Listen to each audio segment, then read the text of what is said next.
को जरा सी बात पर बरसों के याराने गए, लेकिन इतना तो हुआ कुछ लोग पहचाने गए। पिछले 10 माह में कुछ और हुआ हो या नहीं, एक काम जरूर हुआ है कि काफी लोगों के भरम जरूर टूट गए हैं। ये भरम टूट गया कि नून लीग की हुकूमत अहल और तजुर्बेकार होती है।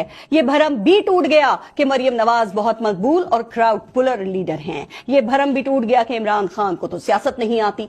सबसे बड़ा भरम तो ये टूटा कि शहबाज शरीफ बहुत बड़े एडमिनिस्ट्रेटर और कामयाब सियासतदान हैं। शहबाज शरीफ पंजाब के वजीर आला थे तो लगता था कि पूरे मुल्क में एक वही शख्स हैं जो डिलीवर करना जानते हैं, एक वही वजीर आला हैं जो आवाम के सबसे बड़े खादिम हैं। उनका अपने तरक्याती कामों की वजह से बाकी तीनों सूबों में भी खूब चर्चा था।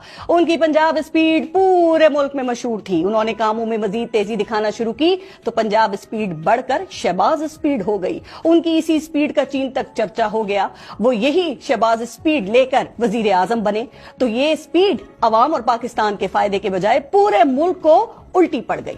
उन्होंने काबिना बनाना शुरू की तो काबिना ने ऐसी शहबाज स्पीड पकड़ी कि आज तक किसी की पकड़ में ही नहीं आ रही। काबिना में मावने खुसूसी तो ऐसे आते हैं जैसे गरीब के घर फाके आते हैं। शहबाज शरीफ की काबिना में इतने लोग हैं कि इनको गिनने के लिए भी शायद मजीद एक मावने खुसूसी रखने की जरूरत है।